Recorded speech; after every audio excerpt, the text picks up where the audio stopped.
Hi,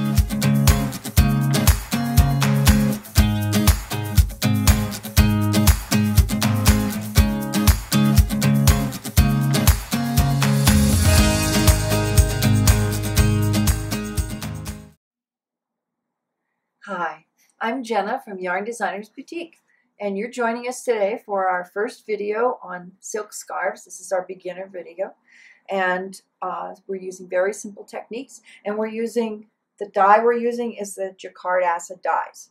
So if you're using another type of fabric dye, the instructions would be different. So this is the simplest way to use our Jacquard acid dyes. We have our scarves here as our samples. And both of these scarves started with the Jacquard dye,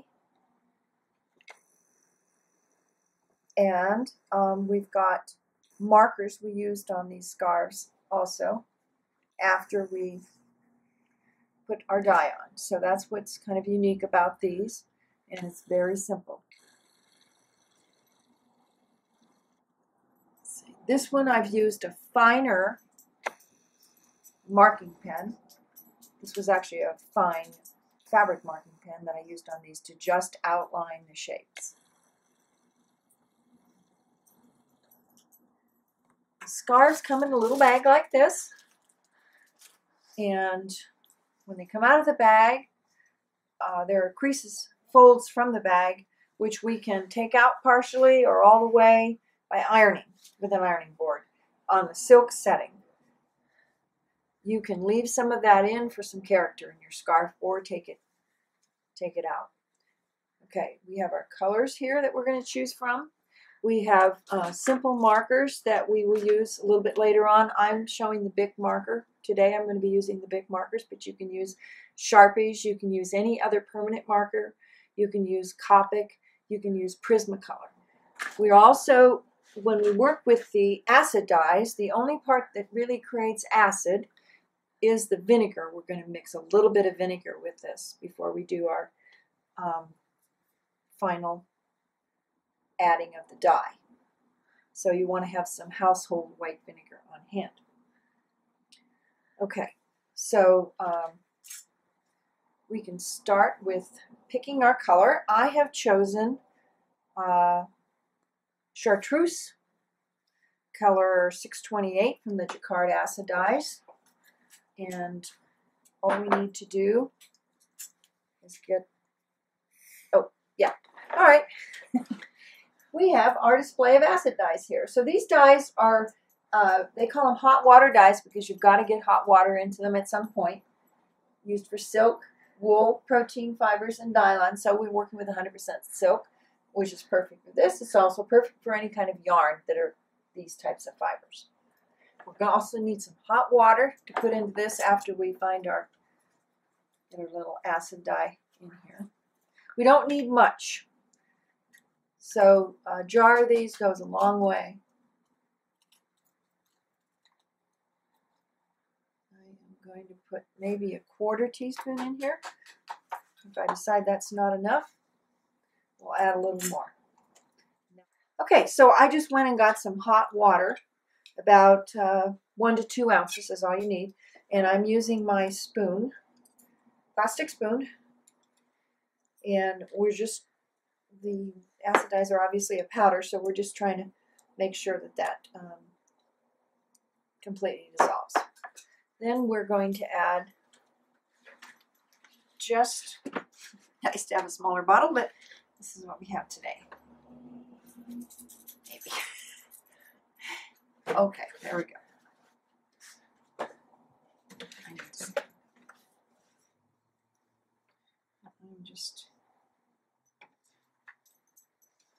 I'm going to use,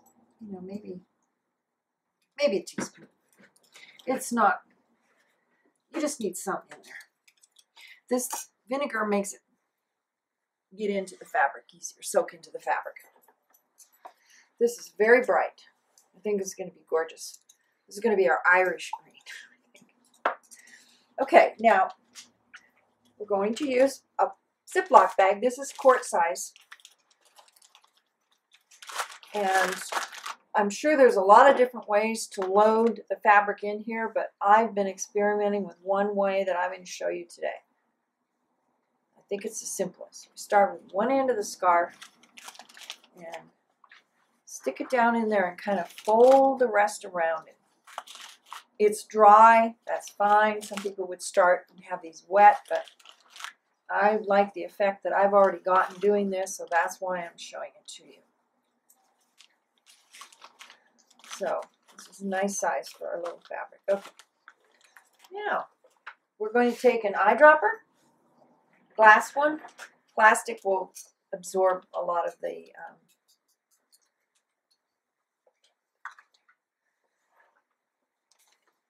plastic will absorb the dye, and then you wouldn't be able to use it again. But these are glass. So I've got kind of a big cup. You could use a smaller cup to do this. You load your dropper. And then you can artistically just start dropping your dye in here. You can see it starts making kind of little weird things. You just need, that was my second. I'm kind of counting. See how many I put in here. I want to put about 6. If that doesn't seem to be enough, then I'll put more.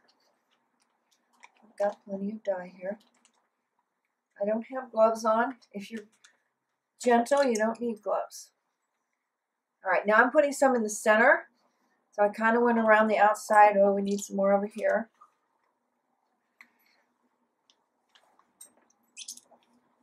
Isn't this fun? I love doing this. We're creating art here. Whoa.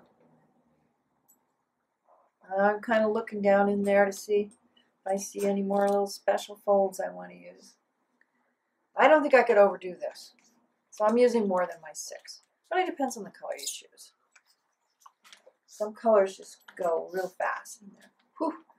This is pretty. Okay. Now, we can also get more from our dye by adding, I think I got enough on there. Now, I want to get this wetter so that the dye will spread more. So I have a little thing of water here. And I'm just loading my dropper and getting it wet. And you could also mix your dyes in a plastic cup as well, or paper cup. That works just fine. If you were going to do more than one color later, which you can also add a second color, then you might want to, just use paper cups. Okay, now I'm going to see how wet I have this. Push this down and zip it up a little bit here. And I'm going to start mushing it. Okay, looking pretty. Looking nice. Okay, so your next step is to put this in the microwave. I would put it on regular power, maybe 3 minutes. You're just trying to warm it up. This is because we're using the jacquard acid dyes, and not only do they need to start with hot water, but they need a little more incentive, and it'll just make it really move around kind of pretty. When you put your plastic bag in, just leave your air right here. The worst you can do is overheat it, and the bag will start to melt. It doesn't hurt a thing. It's just kind of scary if you take it out and it's too hot. So we're going to stop now, and I'm going to get this warm in the microwave and come back. Okay, now we're back. Took our little hot, messy bag out of the microwave, and it's not super hot. Okay, look at how bright this is. I love it. You just never know what you're going to get. Oh, wow. Okay. Let's go here. Okay, so I'm going to point out some interesting things that happen with my scarf. Okay. Oh my gosh, I love this. All right. As the color bled, it became a second color. So we've got some blue in here. So this is a natural effect of this particular color of dye. Some of these dyes you won't get a second color. Oh my gosh, this is going to be so fun. Okay, so I mean, this is hardly even wet. It doesn't take long to dry. I'm going to put it on a hanger, and if you use a blow dryer, that'll probably be the fastest way to do it. Don't use an iron at this point. I'm just thinking that you may get some better effects once you use your markers if you don't use an iron to dry it. Okay. If you know you're not going to use any markers, you can go ahead and just use the iron when it's this damp state and press it nice and flat, and you'll love it. You'll absolutely love it. This scarf does not need anything else, but I think I'll probably be decorating it further with the markers. So we'll see you when we talk about the markers again. Okay, now we're back. My scarf is dry. I have lots of possibilities here. I could just press this up and be done with it, or I can add markers. I do have this scarf started here that I've been working with markers, so I thought I would show you how really fun it is. This is the part that got me addicted. I'm using Bic markers, and what I really like about using a silk scarf and using Bic or Sharpie markers is that when you drop the ink down, it just bleeds into the scarf. It is really not, you can't really make a mistake. It just flows right in there. And the fact that this has not been pressed too much, it's been pressed a little bit, but the colors do blend. When you haven't pressed your scarf, the ink does blend in there nicely. Okay, so you can use one, you can go over it once. You can use a second color right away. Get some interesting blending things going on there when it's still just a little bit wet. See, the green is real rich and it just loads in there, and it even fades out a little bit on its own as it's dropped onto the scarf. I mean, literally, once I start on one of these, I don't want to stop. I want to just keep going because it's so relaxing. And it's so easy to do, and the effects are amazing. So when the color comes on, it looks a little different than when it's dried. It's a little brighter, and then the little abnormalities kind of end up in the background, and they're so nice. So I started out on this scarf just wanting to kind of make this look like a flower. That's why there's a stem there, and I outlined with the markers a little bit in here to make this darker so it looks kind of like a flower. And then I also made another flower here using just these two colors. I also used, to get these things to blend, I used different colors of the purple to outline these. I mean, you can do as much as or as little as you want. I'm going to put lots more green in here. And then I had to have a tulip on here because I was envisioning purple tulips. And so this scarf for me is going to have a lot more green on it. Be very vibrant.